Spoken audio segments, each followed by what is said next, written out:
कराड शहराला खूप मोठा ऐतिहासिक वारसा आहे, राष्ट्रीय वारसा आहे। त्याचबरोबर क्रीडा संस्कृतीचा सुद्धा एक खूप मोठा वारसा आहे। ऑलिम्पिकवीर खाशाबा जाधव यांनी याच मातीमध्ये कुस्तीची धडे गिरवले आणि त्यांनी वैयक्तिक प्रकारामध्ये भारताला पहिलं ऑलिम्पिक पदक मिळवून दिलं। तोच वारसा स्वर्गीय पी डी पटेल साहेबांनी पुढे नेत छत्रपती शिवाजी महाराज स्टेडियमची 50 वर्षापूर्वी उभारणी केली होती। त्याचा हेतू असा होता की यामध्ये चांगले खेळाडू घडावेत।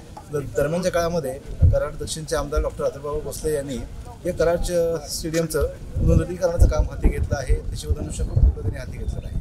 दरम्यानच्या काळामध्ये या खेळाडूंना खेळण्यासाठी म्हणून ग्राउंड उपलब्ध व्हावं यासाठी आमचे कराड प्रीमियर लीगचे सगळे खेळाडू आहेत आणि सर्वच क्रिकेटवरती प्रेम करणारे खेळाडू एकत्र आले आणि त्यांची अशी एक इच्छा होती की या नदी काठावरती याच्या काठावरती पूर्वी क्रीडा संस्कृती चांगली रुजली होती। इथं अनेक पहिल्यांदा टुर्नामेंट व्हायच्या, टेंबूचं धरण झाल्यापासून मात्र ते बंद झालं होतं। या ठिकाणी खेळाडूंना मैदान चांगलं व्हावं की जेणेकरून ह्या खेळामध्ये सातत्य राहावं। त्या अनुषंगाने आम्ही पालिकेशी चर्चा केली, संबंधित विभागांशी चर्चा केली आणि या ठिकाणी सर्व यंत्रणा लावून या एक चांगल्या प्रकारचं मैदान इथं तयार व्हावं यासाठी प्रयत्न केले आणि हे आता मूर्त स्वरूप याचं येताना दिसत आहे। त्याचबरोबर या ठिकाणी विकेट करण्याचं काम चालू होतं। सगळे खेळाडू एकत्र येऊन पुन्हा कुठली विकेट असावी हे त्यामध्ये एकमत झालं आणि हे विकेट या खेळाडूंनी स्वतः खर्च करत जवळपास लाख सव्वा लाखाचे हे विकेटचं काम हे खेळाडूंनी स्वतः मात्र हातामध्ये घेतलेलं आहे। मला खरोखर या ठिकाणी आशावाद वाटतो की हे खूप निसर्गरम्य ठिकाण डेव्हलप होत आहे। उद्या जरी छत्रपती शिवाजी महाराज स्टेडियमचं काम झाल्यानंतर सुद्धा हेच मैदान आहे हे कायमस्वरूपी वापरात राहील हा आशा या ठिकाणी मला आशावाद वाटतो। रोज सकाळी आणि संध्याकाळी बघायला गेलं इथं तर व्यायामाच्या निमित्तानं, मोकळ्या हवेमध्ये फिरण्याच्या निमित्तानं खूप मोठ्या प्रमाणामध्ये कराडकर नागरिक इथं येत असतात। याच कृष्णाकाठी स्वर्गीय यशवंतराव चव्हाण साहेबांनी बसून या आधुनिक महाराष्ट्राचं स्वप्न बघितलं होतं। हा असा पवित्र कृष्णाकाठ आहे। याच काठावरती आज पुन्हा एकदा क्रीडा संस्कृती रुजते आहे आणि त्यामध्ये कुठेतरी खारीचा वाटा म्हणून मला या ठिकाणी सगळ्या खेळाडूंनी सहभाग नोंदवायची संधी दिली याबद्दल मी सर्व खेळाडूंचा मनपूर्वक आभार व्यक्त करतो।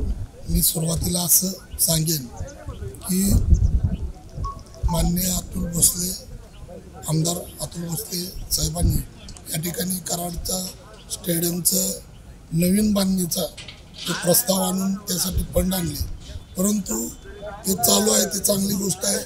पण तो फंड आता काम चालू होत असताना कमीत कमी त्याला आता 1-2 वर्ष लागतील किंवा लवकर जरी झालं तरी पण तुर्तात तरी आमच्या कराड क्रिकेटचे असोसिएशनचे लोक म्हणजे टीम्स कमीत कमी 12-13 टीम्स आहेत, तर त्या टीम लोकांना खेळण्यासाठी मैदान उपलब्ध नव्हतं।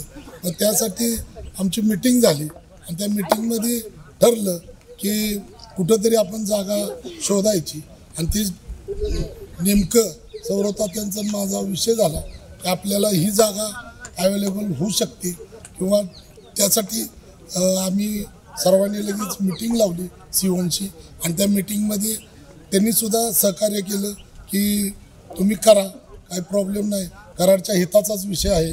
कारण कराडचे खेळाडू सर्व खेळाडू नुसते क्रिकेटच नव्हे तर प्रत्येक धावपट्टू परत पोलीस खात्याचे जे ह्याच्यासाठी येणारे लोक असतात भरतीसाठी ते परत बरेच खेळासाठी ह्याचा उपयोग होईल यासाठी येतात विकेट्स वगैरे बनवून तुर्तात तरी आत्ता खेळायला सुरुवात करत आहोत। पहिलं या ठिकाणी डे नाईटसुद्धा सुरुवातीला स्टेडियमवर घेण्याच्या आधी या ठिकाणी आम्ही पहिल्यांदा इथं डे नाईट घेतली होती, त्यामुळं तिथील अंदाज आम्हाला होता, त्यामुळं ही जागा पर्यायानं निवडण्यात आली आणि ती अतिशय उत्तम आहे अशी सर्वजण म्हणायला लागल्यात आणि सर्व क्रिकेट प्रेमीयांना आता आशा वाटायला लागलेल्या आहे।